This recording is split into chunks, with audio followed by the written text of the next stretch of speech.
Things are about to get a little bit spicy, baby.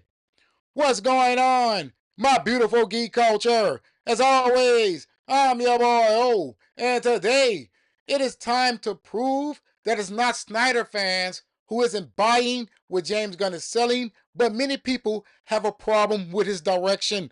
Now look, before I get started, do your boy O three major favors. Please hit that subscribe button. Then after that subscribe button, make sure you hit the notification bell because YouTube absolutely sucks at notifying subscribers that content creators has uploaded videos to their platform.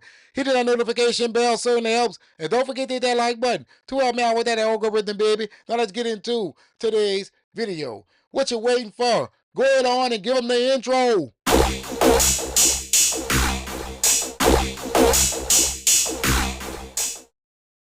This is coming from Binding Into Comics.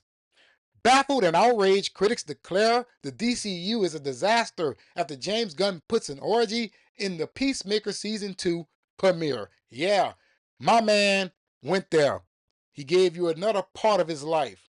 That's right. He is telling on himself.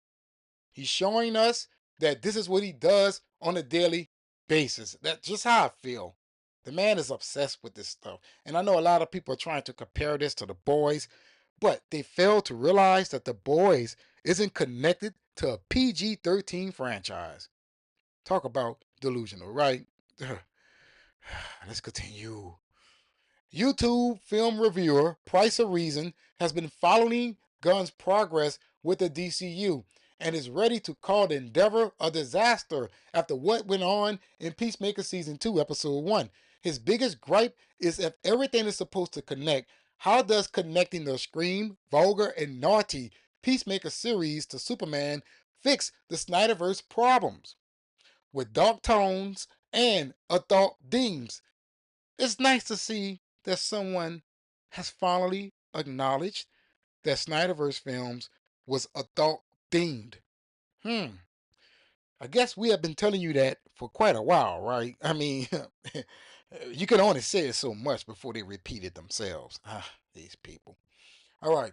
Price of Reason believes Peacemaker Season 2 is even more vulgar than Season 1, to a point of excess, which leads him to question whether Gunn is the right person to run DC or if the filmmaker is too niche. Granted, Price of Reason is one YouTuber with this view, but he is far from the only one. Ryan Cannell of RK Outpost and Geeks of Gamers is as outraged and turned off by the direction Peacemaker is taking as anybody. I guess they meant as everybody. I guess.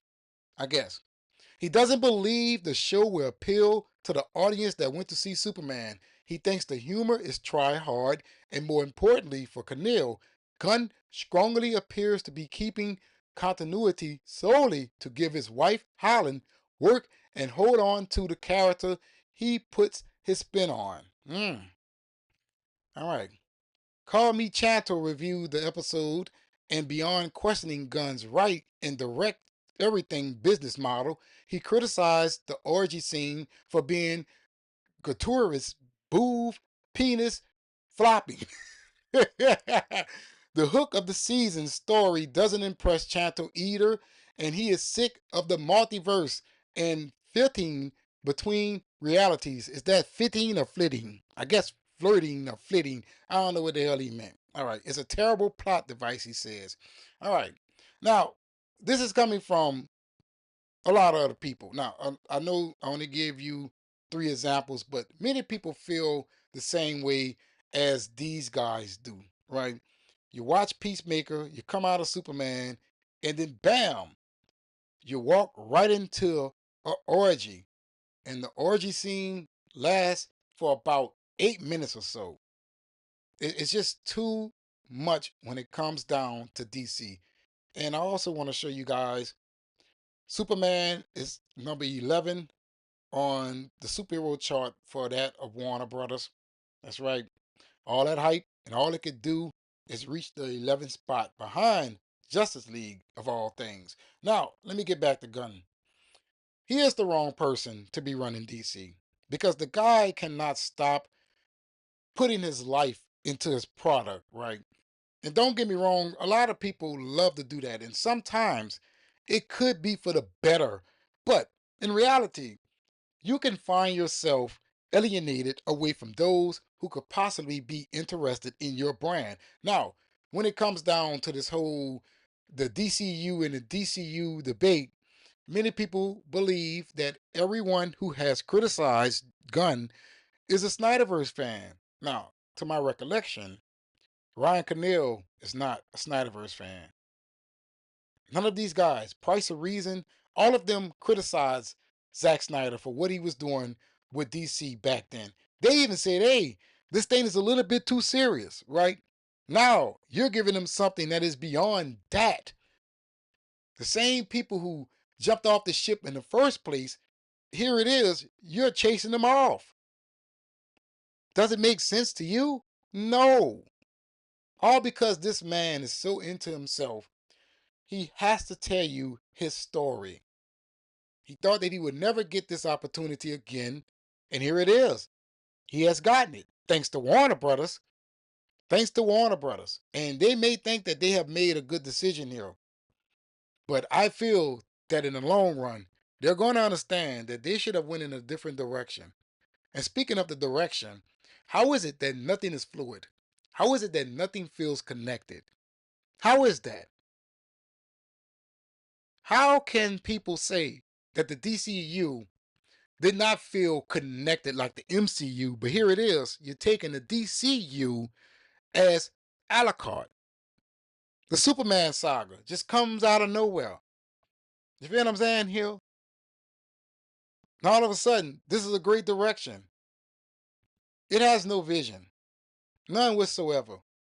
As James Gunn told you, if the script isn't good or isn't ready, they're not going to pursue, which tells me that you're not confident that you can tell the story that you set yourself out to tell. If you put up a slate of films and things keep shifting around, you know what I'm saying here? Just straight shifting and going back and forth, how can you ever tell your story? I guess this guy just believes that as long as he put as many characters as possible in any project, he will get a win. And so far, that has worked for him.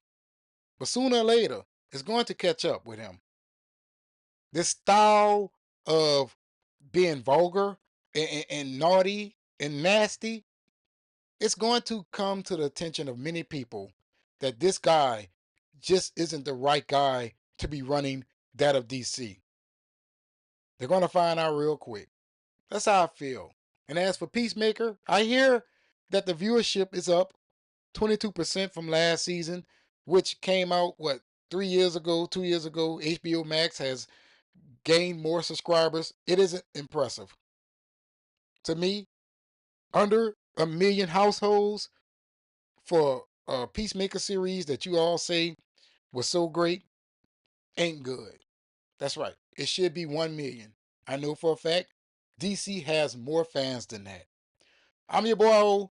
Hopefully you have watched this video all the way to the end and help you boy out that algorithm. And if you're not subscribed, please be sure to do so. Trying to reach that big number of 100,000 subs. So I'll be highly appreciative if you help me cross over that threshold by hitting that subscribe button. Then after you hit that subscribe button, make sure you hit that notification bell, because YouTube absolutely sucks at notifying subscribers that content creators has uploaded videos to the platform. Hitting that notification bell certainly helps. And don't forget to hit that like button to help me out with that algorithm, baby. But in the comments below, tell me, do you understand now that is not just that of Snyder fans who isn't on board with James Gunn's DC direction, and that it is other people as well? No one ever said that you have to like it simply because it exists. And always remember, let the love on time roulette. That means let the good times roll. But let me know in the comments below.